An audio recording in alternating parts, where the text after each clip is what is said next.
Bonjour Monsieur Théron. Bonjour.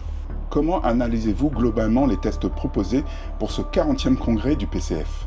Je dirais d'abord que ce texte pose des bases importantes et aborde des enjeux essentiels comme la crise du capitalisme, la paix, la République ou encore les transformations économiques.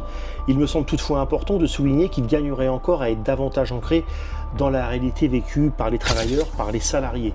Mon point de départ reste simple, une orientation politique est d'autant plus solide qu'elle part du quotidien des gens et qu'elle y revient concrètement. Vous insistez beaucoup sur la question du travail. Pourquoi est-ce central pour vous ? Je considère que c'est un élément structurant. Je serais plutôt tenté de dire qu'il faut partir encore davantage du travail réel tel qu'il est vécu aujourd'hui. Les cadences, les pressions, la perte de sens, la précarité, mais aussi les solidarités qui existent dans les entreprises. Il me semble que la crise du capitalisme prend d'abord corps dans ses réalités quotidiennes. Et donc, toute perspective de transformation devrait, à mon sens, s'y ancrer beaucoup plus fortement. Vous évoquez les problèmes de l'industrie. Quelle lecture en faites-vous ? Je pense que la désindustrialisation doit être davantage appréhendée sous un angle humain et social. Derrière les chiffres et les analyses économiques, il y a des parcours de vie, des territoires fragilisés, des savoir-faire qui disparaissent. Je dirais qu'il est essentiel de remettre cette dimension au centre parce qu'elle correspond à ce que vivent concrètement les populations concernées. Sur la République et la paix, que souhaitez-vous mettre en avant ? Ce sont des enjeux fondamentaux, mais il me semble important de les relier plus directement à leurs effets concrets dans la vie des citoyens. La paix a des conséquences très concrètes sur les choix budgétaires et sociaux, et la République, pour être pleinement crédible, selon moi, doit se mesurer à sa capacité à garantir une égalité réelle dans l'accès aux droits et aux services publics. Vous évoquez aussi la démocratie dans l'entreprise. Oui, et je considère que c'est un point central. Il me semble essentiel de reposer la question du pouvoir dans l'entreprise, qui décide, selon quelle logique et avec quelle place pour les salariés.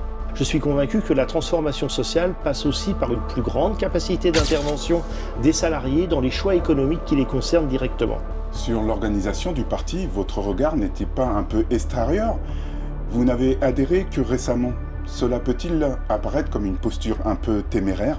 Je comprendrais parfaitement cette remarque, et il est vrai que mon adhésion est récente à l'échelle de l'histoire du parti, mais mon engagement politique, lui, s'inscrit dans la durée.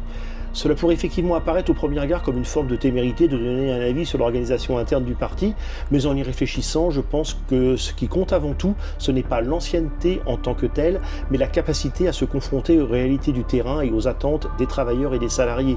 Il me semble donc légitime de formuler un regard non pas de l'extérieur, mais à partir de ce que je vois et de ce que je vis dans l'action politique locale et l'engagement de terrain. Et de ce point de vue, je considère qu'il est important que le parti reste profondément connecté aux réalités sociales, aux luttes et aux territoires. Quelle place donnez-vous aux solidarités existantes ?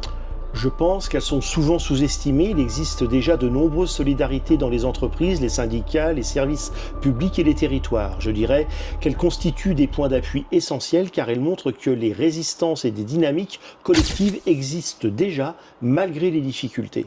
Pour conclure, quel serait votre message principal pour ce congrès ? Je considère que le point de repère essentiel doit rester la réalité des travailleurs, des salariés. Je dirais que toute orientation politique devrait être évaluée à cette aune. Est-ce que cela améliore concrètement leur vie, leurs conditions de travail et leur dignité ?